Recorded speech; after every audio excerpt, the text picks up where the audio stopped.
a very brief look on what are the services of the MS Society in the last year. You see several numbers. I start from the bottom. We have a good measurable increase in demand for service and support. Slowly growing. In relation to 22, we had an overall plus of 7%. But we see there's a really growing group of people that need support and look for support of the society. And they don't come to our services because they don't have anything to do, but they need support and they need help. And that's what they get.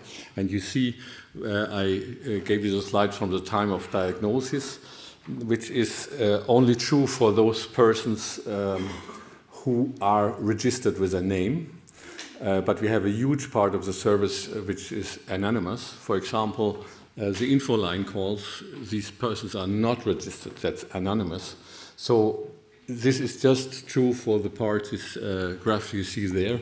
But we see it's covered. Mr. Gauss would not be perfectly happy with this graph, but we see a broad coverage. And maybe wherever the people that are diagnosed 1 year ago or 2 years ago, maybe they're in the downloads, which are 22,000 downloads. This is the information of the MSAB concerning medication and other things. So this is anonymous.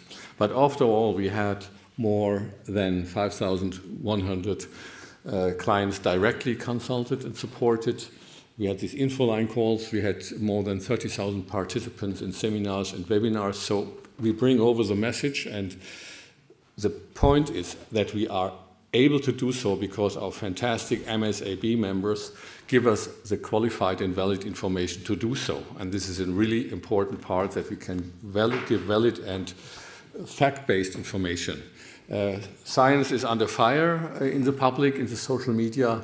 And we see that, and we have to make a strong point for qualified science in the public as well. So it's good that over 1 million persons visited the website. When we look at the disabilities, the symptoms, fatigue still is number one, but it goes down to pain, cognitive deficits, and so on. This is clear with our clients in 23, but we see it's related to other statistics in that.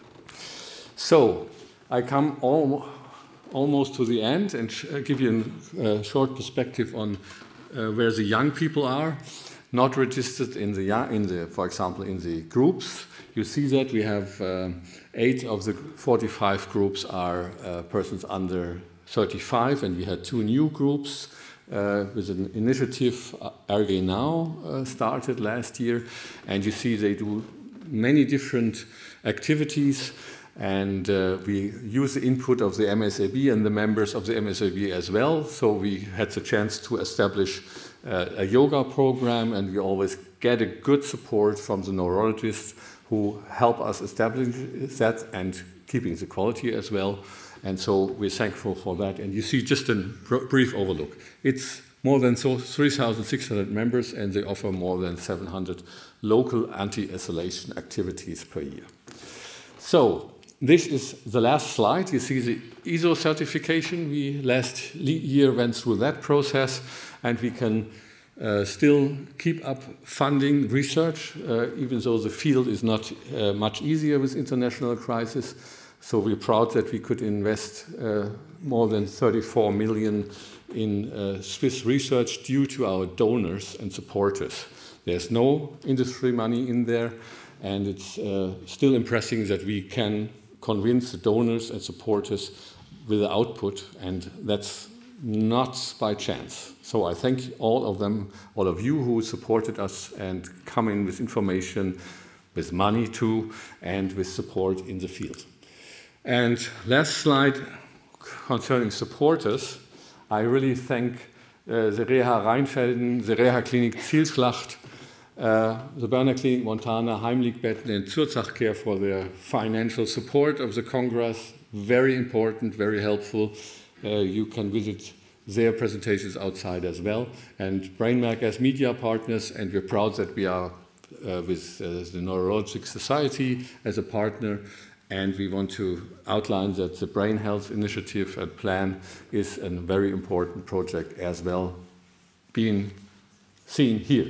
So, now we can start the conference. Thank you for your patience.